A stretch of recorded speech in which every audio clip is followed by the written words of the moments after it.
Hassan pen drive ಪುರಾಣಕ್ಕೆ ಸಂಬಂಧಪಟ್ಟ ಹಾಗೆ pen drive ಹಂಚಿಕೆಯಾದ ಮೂಲದ ಬೆನ್ನು ಹತ್ತಿದೆ ಎಸ್ಐಟಿ. ಕಾರ್ತಿಕ್, ನವೀನ್, ಪುಟ್ಟರಾಜು ಹಾಗೆ ಚೇತನ್ ಪಾತ್ರ ಏನು ಪ್ರಕರಣಕ್ಕೆ ಸಂಬಂಧಪಟ್ಟ ಹಾಗೆ ಈಗಾಗಲೇ ಚೇತನ್ ಹಾಗೆ ಲಿಖಿತ್ನ ಬಂಧಿಸಿದ್ದಾರೆ ಎಸ್ಐಟಿ ಅಧಿಕಾರಿಗಳು. ಬಂಧಿತರ ಮೊಬೈಲ್ನ ವಶಕ್ಕೆ ಪಡೆದು ಎಸ್ಐಟಿ ಪರಿಶೀಲನೆ ಮಾಡ್ತಾ ಇದೆ. ಮೊಬೈಲ್ ಎಫ್ಎಸ್ಎಲ್ಗೆ ಕಳುಹಿಸಿ ರಿಟ್ರೀವ್ ಮಾಡೋಕೆ ಸಿದ್ಧತೆಯನ್ನ ಮಾಡಿಕೊಳ್ತಾ ಇದೆ.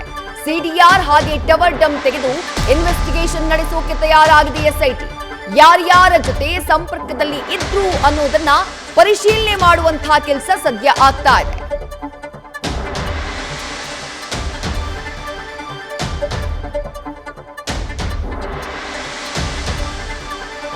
ಮತ್ತಷ್ಟು ಡೀಟೇಲ್ಸ್ ನಮ್ಮ ಪ್ರತಿನಿಧಿ ಪ್ರಜ್ವಲ್ ನೀಡ್ತಾ ಹೋಗ್ತಾರೆ. ಪ್ರಜ್ವಲ್, ಒಂದ್ ಕಡೆಗೆ ಆಗಿರುವಂತಹ ಲೈಂಗಿಕ ದೌರ್ಜನ್ಯ, ಅತ್ಯಾಚಾರ, ಕಿಡ್ನಾಪ್ ಪ್ರಕರಣಕ್ಕೆ ಸಂಬಂಧಪಟ್ಟ ಹಾಗೆ ಎಸ್ಐಟಿ ತನಿಖೆ ಮಾಡ್ತಾ ಇತ್ತು. ಈಗ ಪೆನ್ ಡ್ರೈವ್ ಹಂಚಿಕೆ ಮಾಡಿದ್ಯಾರು ಅನ್ನೋ ಬಗ್ಗೆ ಕೂಡ ಬೆನ್ನು ಬಿದ್ದಿದೆ ಎಸ್ಐಟಿ. 4 ಜನರ ಹೆಸರು ಪ್ರಮುಖವಾಗಿ ಕೇಳಿಬರ್ತಾ ಇರೋದು. ಅವರ ಪಾತ್ರ ಏನು, ಯಾರ್ಯಾರ ಜೊತೆ ಸಂಪರ್ಕ ಇದೆ, ಏನ್ ಮಾಹಿತಿ ಲಭ್ಯವಾಗ್ತಾ ಇದೆ ಸದ್ಯ ತನಿಖೆಗೆ ಸಂಬಂಧಪಟ್ಟ ಹಾಗೆ?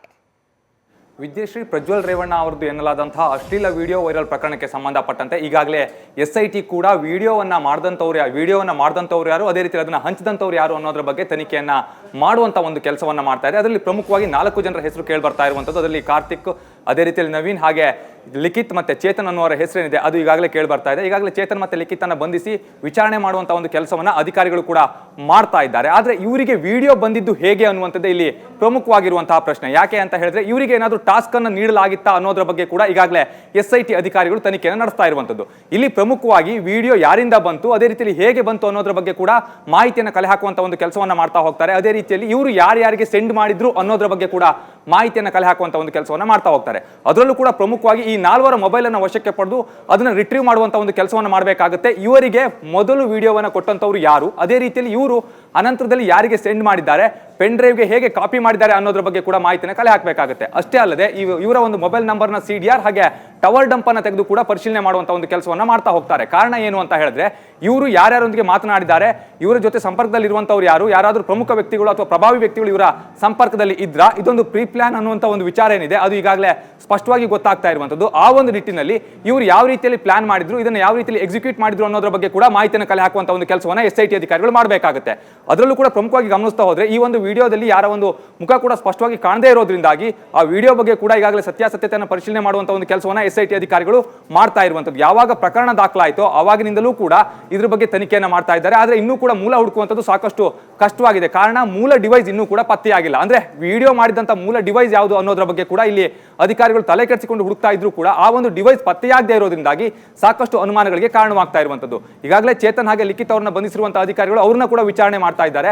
ಈ ಸಂದರ್ಭದಲ್ಲೂ ಕೂಡ ಅವರು ಯಾವುದೇ ಒಂದು ಹೇಳಿಕೆಯನ್ನ ಕೊಡ್ತಾ ಇಲ್ಲ. ಅಷ್ಟೇ ಅಲ್ಲದೆ ನಮ್ಗೆ ಈ ಒಂದು ಪೆನ್ ಡ್ರೈವ್ ಸಿಕ್ತು ಅನ್ನೋ ರೀತಿಯಲ್ಲಿ ಅವರು ಮಾತನಾಡ್ತಾ ಇರೋದ್ರಿಂದಾಗಿ ಅಧಿಕಾರಿಗಳಿಗೆ ಸಾಕಷ್ಟು ಸಂಕಷ್ಟವನ್ನು ತಂದೊಡ್ತಾ ಇದೆ ಈ ಒಂದು ಪ್ರಕರಣ ಅಂತಾನೆ ಹೇಳ್ತಾ ಹೋಗ್ಬೋದು. ಇನ್ನೊಂದು ಕಡೆಯಲ್ಲಿ ಇವರ ಒಂದು ಸಿಡಿಆರ್ ಅನ್ನ ಪರಿಶೀಲನೆ ಮಾಡುವಂತಹ ಸಂದರ್ಭದಲ್ಲೂ ಕೂಡ ಇವರು ಯಾರೊಂದಿಗೆ ಅತಿ ಹೆಚ್ಚಿನದಾಗಿ ಸಂಭಾಷಣೆ ನಡೆಸಿದ್ದಾರೆ ಅನ್ನೋದ್ರ ಬಗ್ಗೆ ಕೂಡ ಮಾಹಿತಿಯನ್ನು ಕಲೆ ಹಾಕ್ತಾರೆ. ಅನಂತರದಲ್ಲಿ ವಿಡಿಯೋ ವೈರಲ್ ಆಯ್ತಲ್ಲ ಆ ದಿನ ಇವರು ಎಲ್ಲಿದ್ರು ಅನ್ನೋದ್ರ ಬಗ್ಗೆ ಕೂಡ ಮಾಹಿತಿಯನ್ನು ಕಲೆ ಹಾಕುವಂತ ಒಂದು ಕೆಲಸವನ್ನ ಮಾಡ್ತಾರೆ. ಹಾಸನ ಆಗಿರ್ಬೋದು, ಹೊಳೆನರಸೀಪುರ ಆಗಿರ್ಬೋದು, ಈ ರೀತಿಯ ಅಕ್ಕಪಕ್ಕದ ಪ್ರದೇಶಗಳಲ್ಲಿ ಹಾಗಾದ್ರೆ ಇವರು ಇದ್ರ ಅನ್ನೋದ್ರ ಬಗ್ಗೆ ಕೂಡ ಟವರ್ ಡಂಪ್ ನಲ್ಲಿ ಗೊತ್ತಾಗ್ತಾ ಹೋಗುತ್ತೆ. ಇವರ ಮೊಬೈಲ್ ನೆಟ್ವರ್ಕ್ ಎಲ್ಲಿ ಆಕ್ಟಿವ್ ಆಗಿತ್ತು ಅನ್ನೋದ್ರ ಬಗ್ಗೆ ಕೂಡ ಮಾಹಿತಿಯನ್ನು ಕಲೆ ಹಾಕಿ ಅನಂತರದಲ್ಲಿ ಅದನ್ನ ಮುಂದಿಟ್ಕೊಂಡು ಕೂಡ ಅವ್ರನ್ನ ವಿಚಾರಣೆ ಮಾಡುವಂತ ಒಂದು ಕೆಲಸವನ್ನ ಮಾಡ್ತಾ ಹೋಗ್ತಾರೆ. ಕಾರಣ ಏನು ಅಂತ ಹೇಳಿದ್ರೆ ಈ ಘಟನೆ ನಡೆದು ಸಾಕಷ್ಟು ದಿನ ಆಗಿರೋದ್ರಿಂದಾಗಿ ಟೆಕ್ನಿಕಲ್ ಎವಿಡೆನ್ಸ್ ಮುಖಾಂತರವಾಗಿಯೇ ಈ ಒಂದು ಪ್ರಕರಣವನ್ನ ಎಸ್ಐಟಿ ಅಧಿಕಾರಿಗಳು ಭೇದಿಸಬೇಕಾಗುತ್ತೆ. ಆ ಒಂದು ನಿಟ್ಟಿನಲ್ಲಿ ಎಸ್ಐಟಿ ಅಧಿಕಾರಿಗಳು ಈಗಾಗಲೇ ಟೆಕ್ನಿಕಲ್ ಎವಿಡೆನ್ಸ್ ಅನ್ನ ಕಲೆ ಹಾಕುವಂತ ಒಂದು ಕೆಲಸವನ್ನ ಕೂಡ ಮಾಡ್ತಾ ಇದ್ದಾರೆ. ಮತ್ತೊಂದು ಕಡೆ ನಾವು ಗಮನಿಸ್ತಾ ಹೋಗಬೇಕು, ಈ ಒಂದು ವಿಡಿಯೋ ವೈರಲ್ ಪ್ರಕರಣಕ್ಕೆ ಸಂಬಂಧಪಟ್ಟಂತೆ ನವೀನ್ ಗೌಡ ಈಗಾಗಲೇ ಸಾಕಷ್ಟು ಆರೋಪವನ್ನ ಕೂಡ ಮಾಡ್ತಾ ಇರುವಂತದ್ದು.